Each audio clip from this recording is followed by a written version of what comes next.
eu gostaria que o irmão nos contasse um pouquinho o que a sua pesquisa mostrou sobre as origens da maçonaria no Pará. O primeiro irmão, a primeira loja, enfim. Certo. Bom, referências sobre maçons existem.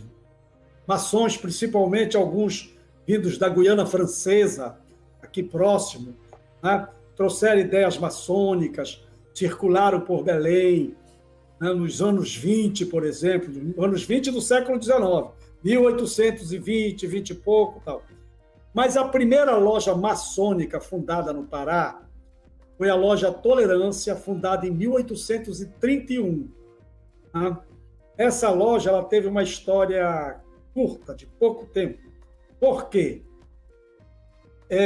Essa loja ela era formada pela elite da época em Belém, inclusive do governador da província do Grão-Pará, né? O barão de Itapicuru-Mirim, etc. E havia um clérigo que foi muito importante também na história do Pará, clérigo Batista Campos, cônego Batista Campos, que resolveu entrar na loja Tolerância. Né? Na época, muitos padres ainda entravam na maçonaria, aliás, até o final do século XIX. Depois a gente vai ver um pouco os conflitos com a igreja, mas esse cônego ele foi rejeitado, em princípio, por motivos políticos. Né? Havia conflitos políticos na cidade e o grupo que estava na maçonaria, num certo sentido, via esse Batista Campos como adversário.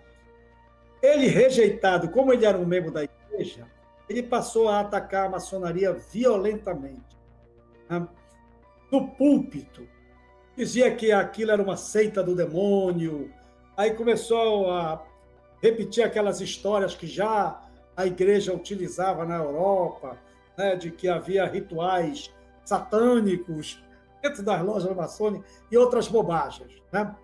Inclusive usou o bispo da época, né, o Dom Romualdo Coelho, para fazer pregações contra a maçonaria.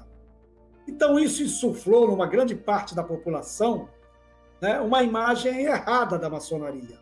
Né? E com isso, quando ocorreu o movimento da cabanagem, em 1835, foi uma grande revolta que houve no Pará, onde Batista Campos foi um dos insufladores também, mas ele morreu pouco antes do movimento ser desencadeado. Quando os cabanos invadiram Belém, vindo de localidades do interior, com lideranças políticas no meio, todo o conflito regional e conflitos também com o Estado Nacional Brasileiro, nisso aí, quando invadiram Belém, perseguiram principalmente os portugueses, europeus, né?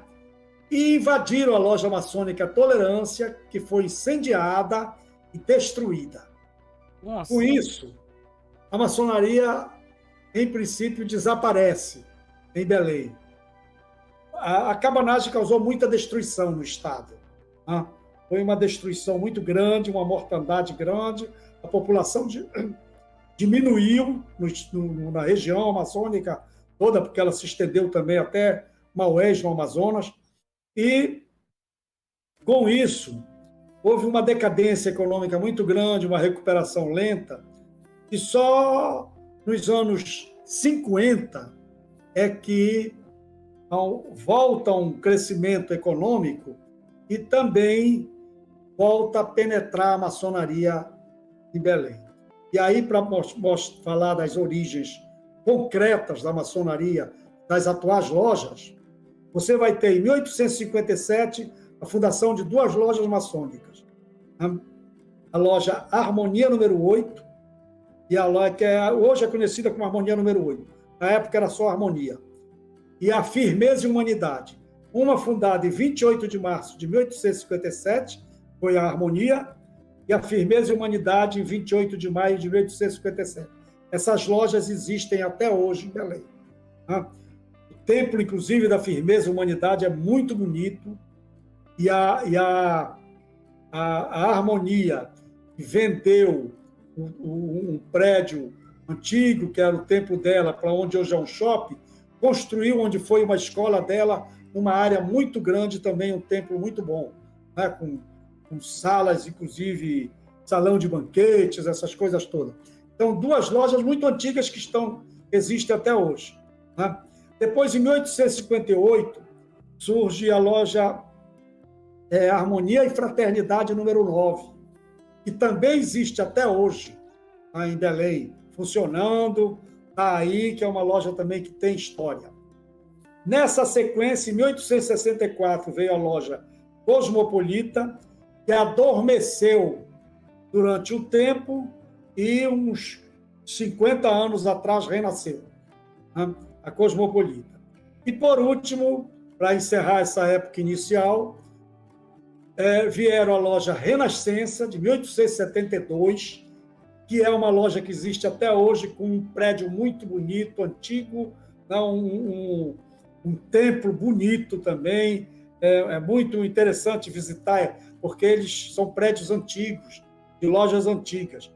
Não são prédios da mesma época que a loja foi fundada, mas são de coisa de 20 anos depois, do século XIX ainda, né? Em 1873, a loja Aurora. A loja Aurora, por exemplo, ela foi fundada em 1873 e ela está até hoje no seu templo, inaugurado em 1897. Entendeu? Está lá até hoje, um templo muito antigo, também bonito. E eu encerro só esclarecendo um detalhe.